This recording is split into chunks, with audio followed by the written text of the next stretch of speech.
الحمد لله رب العالمين، والصلاة والسلام على رسولنا محمد وعلى آله وصحبه أجمعين. أيها الإخوة، اليوم أمور كذلك يتعلق بمقام النبوة.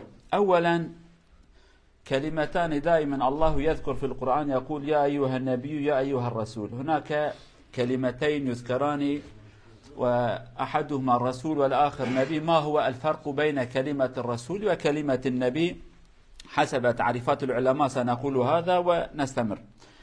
قالوا برايد عزيز إيرو أمي بحثة تسا كو بيخنبرا بكن دو قرآن دا خدا دمكو بحثة بيخنبرات كه دي كلمة عربية بيجا دحب جانت بيجا الرسول جانت بيجا النبي، هردو كلمات بيجا قرآن دا محقق فرقه که نابره آنده هی لما خدا من هردو کلمات بيجا دحب تشتي وكا هفبن خدا نابيجا، ولكن دمكي فرقه که هي لما خدا هردو كلمات جانت بي أي رسول جانت بي أيها النبي، هردو كلمة جي دو قرآن دا در باست بن أمي أنا إنكي بحثوان و هنك تشتي دني قريداي بمقام بيخمرية أميوان بيجن.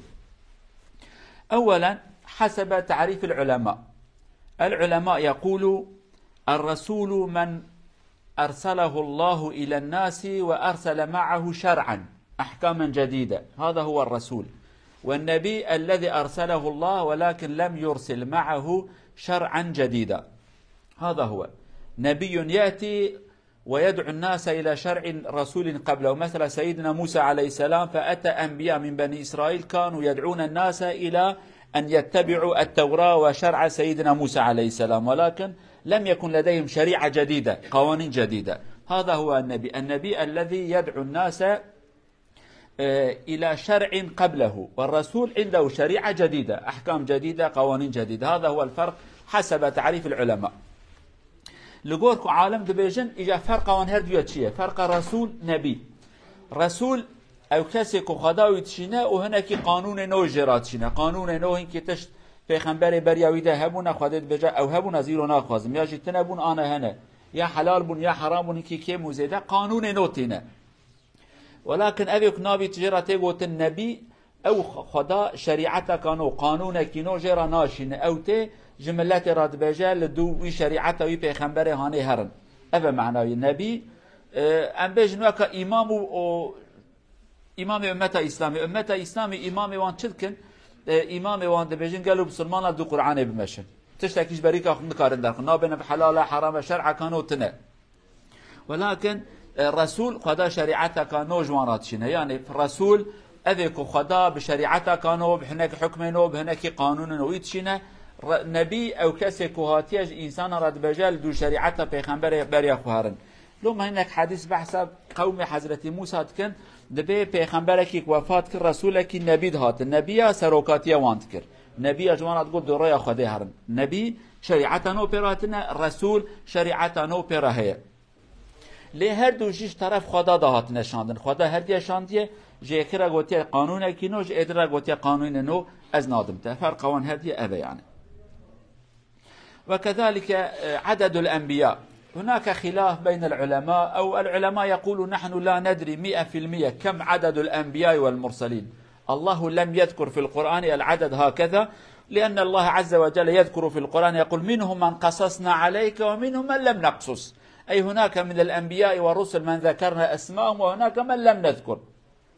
ولكن هناك أحاديث قد ورد بأن عدد الرسل 313 والأنبياء عموما حوالي 124 ألف نبي أرسلهم الله إلى الناس ليرشدوا ويدعو الناس إلى الحق. جمارة پیغمبر و رسول چند حبن أساكينو هم بيجن دو قرآن دا خدا آشکراش مراد بيجد بي من هنك نابي وان قوتيم هنك جنابي وان نقوتي جوارا. يعني دو قرآن دا خدا نقوتي 100,000 20,000 5 حبن 10 حبن نابي دو قرآن دا تنه و آیت پیروز خدا دبیجه مهنک ناوی وان شترا گوتیه مهنکش نگوتیه. لورا خدا عز وجل حکمتی خواستیه که بیجه چه فایده از ناوی 124,000 پیغمبرش بارا بیجم همه تناوی زانی چه فایده هیه؟ تنه فایده سادجه بزان بن خدا گلک انسان شاندیه کریه پیغمبر جمعون کرای راست شبارا بیجن ویا زانه بن وکی دی خدا دبیجه جمع راوی پیویس ناک از بیجن 20 حبن 30 حبن 100 حبن فقط هناك حديث هذا پیغمبر بچکی او داخویانی کی بیانه کی کریه تبیجه اویک رسول مگو اویک شریعتا کانو خود جراشاندیه هناك حكم نو هاتنا قانون نو جمارة وان قاسه 313 حبل يعني جمارة صحابية حرب مكة تقريبا او قاسانه لأبيك جوانا تيغوت النبي أبيك هاتنا نصيحة ملته بكن تيسا هنك روايات هنا بين 124 حزار هنا وبلكي زيتر بلكي كيمتر مشي ولكن يعني جمارة كابر جمارة كازيدة خدا شاندية جبون الإنسان ريا حق ريا خدا نصيحة الإنسان بكن. طيب هؤلاء الأنبياء هل درجاتهم متساوية أم هناك تفاوت في المقامات؟ كلهم مقامهم عالي ولكن هناك من مقامه أعلى من الآخر. نحن لا نقول هناك واحد مقامه عالي والآخر حاشا نازل منخفض، لا، كلهم في القمة وهناك من فوق القمة. لذلك الله عز وجل جعل وصف بعضهم بأولي العزم.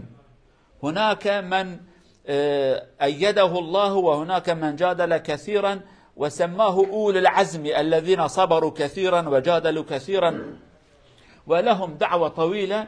الله عز وجل يقول أولي العزم من الرسل، هؤلاء نحن نقول أولي العزم، وحسب ما ذكر في القرآن أولهم رسولنا محمد صلى الله عليه وسلم وإبراهيم وموسى وعيسى ونوح، 5 من أولي العزم الكبار الأنبياء. أمان بيخنبري هانيجي مقام وان تبوك هبنن كما كما مقام وان وكا هبنيج برني أقلمك وحاشا هنكي نزمن هنكي بلندنا تف بلندن هنكي بلندترن برابي فرقيت شبه يعني حاشا نكو هنكي نباشن هنكي باشن نا كسكي وساكنو في كلمة نابجة بيخنبري خدا تف ذات مازنن هنكا بلندترن مقام وان تبجي بلند هنكش هنكا بلندترن اوانيكو خدات قرآن اذا بحث وان كدبي وانا اك مقام وان بلندن جي وان مازنن 5 حب در باس به ناوی وان اول العزم من الرسل خداد بجا فاصبر كما صبر اول العزم من الرسل بتي صبر بك وكاكو خوي مقام وان عزم وان اراده وي مجادله مازن صبر كرن كوجا خد ناوي وان بجا كما صبر دبي ابراهيم وموسى وعيسى وان ربي انا علامات بجا اول العزم من الرسل كو ناوي وان در باس به اف ايوان مازن كيه پیغمبر ما حضرت محمد علیه الصلاة والسلام باشي إبراهيم موسى عيسى نوح عليهم الصلاة والسلام وانا ان پیغمبر مازن خدای عالمي وان شانديه. نأتي إلى أمر آخر، هل هناك ختم للنبوة أم لا؟ خاتم الأنبياء كما نسميه. الإسلام يقول أو الله عز وجل في القرآن يقول ختمت أو معناها ختمت النبوة بمحمد صلى الله عليه وسلم خاتم الأنبياء، هكذا الله عز وجل يقول. نحن نعتقد بأن رسولنا محمد صلى الله عليه وسلم خاتم الأنبياء والمرسلين، لا نبي بعده، هذا هو العقيدة المعروفة لدى المسلمين أجمع. ولكن ظهر أو يظهر أحيانا من يدعون بأنهم مسلمون ولكن في الحقيقة خرجوا من الإسلام، ادعوا بأن كبارهم أو رؤسائهم لهم سلطة الأنبياء. هناك مسجد موجود في فروسد الذين يقولون لأنفسهم أحمدي، ولكن في الكتب الإسلام اسمه قاديانية، فرقة ظهر في هندستان وباكستان، فقالوا إمامهم اسمه ميرزا غلام أحمد القادياني، قالوا هذا نبي جديد أتى ليجدد الشريعة الإسلامية. ولكن العلماء يقول من يدعي هذا الكلام فإنه يخرج من الإسلام، لا نبي بعد محمد صلى الله عليه وسلم، ولنا أدلة عقلية ونقلية. فكي أموارن دبي داوية پیغمبر بعربي بيجن خاتم يعني ايه پیغمبر داوي اوه سونه پیغمبری قدیه یا هیجا بردوام هیجا ممکنه یکی دیوره و یکی دیوره و یکی دیوره خدا دبیجه امنا بجن خدا قرآن اقیا پیروز داد دبیجه پیغمبر من داوی محمد پیغمبر پشتی ناینه قدیه خلاص. و تو کسی که مسلمانه او کسی که از مسلمانه بنه مسلمان چه اهل سنت بن چه شیعی بن چه خارجی بن چه معتزلی بن ور حاصل وانات تفکی تبعين تشتبه حضرت محمد داوي عليه الصلاة والسلام پیغمبر نوتنه بنف امو هناك وان جماعته وان فكرات شقصا الهمبر هبنجي تفكي عين تشتبهن بي پیغمبر نوتنه خلاص ابيام قبول كن. فقط تدي فروسه تمل براهي جامبي كان مازن لو تشكرنا جماعتك يا أصل خود هندستان داش طرف إنجلترا دا بريطانيا دا هاتشيكر نجرا دناوي تاريخ إسلام دا جوان راد بيجن قادياني تاريخ إسلامي فقط جاميرا ناوي خو گوهرت نگوتنم أحمدينه اوانات بيجن نادبي حضرت محمد پیغمبر داوی نه يأتي من بعد نبي اسمه أحمد بجوار قادم پیغمبر قوتيه پیغمبر كي نبي أحمد أو جناب مازنه وانه أو دبيجن ايوره نابجن پیغمبر كي صادي صاد لد بي صادي حشتنوت پیغمبر وصاكن صادي صاد نابجن عوليج دبيجن أو سي حضرت محمد پاشه دبيجن ها پاشه کرن پیغمبر ايرت هاتي تچم كيش مرا واس پیغمبر ماتمه هنك تشت اسلام بگو هرينم تشتی کجا راحتی گوتن اوی کوانچه کن گوتن تبیج اویاد اسلام اداتن اویاد اسلام اداتن ایجاد جم لگور قانونی اسلامی هر کسی کو بیج حضرت محمد پیغمبر داوی نه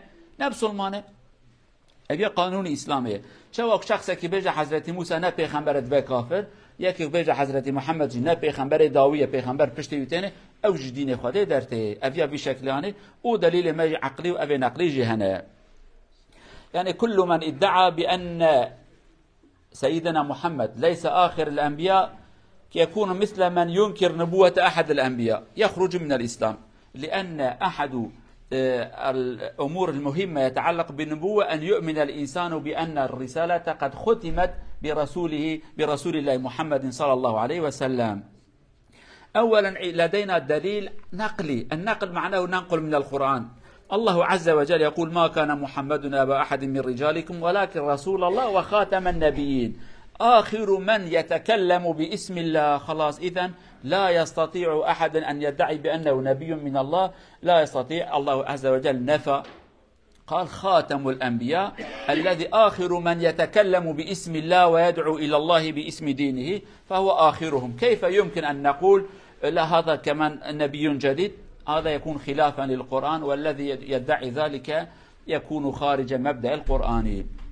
دليل ما يكون أم بجن نقل كتابة أم تبينا هنا اكتشتنا بعقله وقام عولين نكارن قرار بدن، يعني عقله ما نكار بجا پیغمبر حضرت محمد الداوية بلكي خدا كده نشان أم نكارن بجن. ليه؟ أولا بينك خدا قوتيه چه؟ خدا قرآن خدا آياتك سورة حسب آياتها چل بجا پیغمبر من محمد صلى الله عليه وسلم پیغمبر خدای او اوی داویه جی گوتیا رسول خدا و خاتم الانبیاء نبی جی گوتیا نبی اوی کو بناوی خدای خبر ده ولو شریعت کنوتنه بجی مثلا هنا کیتن بجن حیره ام ابجی پیغمبرن لشریعت نوتنه وکا اوی پیغمبر قوم حضرت موسی دهاتن شریعت کنوتنه و سرای حضرت موسی چن جبون یک نبجه اجی هاتم پیغمبر کینو بل شریعت متنه شریعت ما اسلامیه خدای گوتیا محمد داویه وانجی نگوتیا داویه رسول ابتنی داویه نبی ایشی داویه وان کسی که بناوی خدای خبر دن ولو شریعت اویتنه به ابي داوی ابا پشتوی کسی کیتنه و نکار بناوی خبر ده. والدليل العقلي نحن نرى بأن القرآن آخر الكتب، فما دام القرآن آخر الكتب لماذا يأتي رسول آخر؟ بأي شيء سيأتي؟ رسول يأتي لا شريعة لا حكم له من الأمور الدينية، لا يوجد لديه شيء جديد، لماذا يأتي؟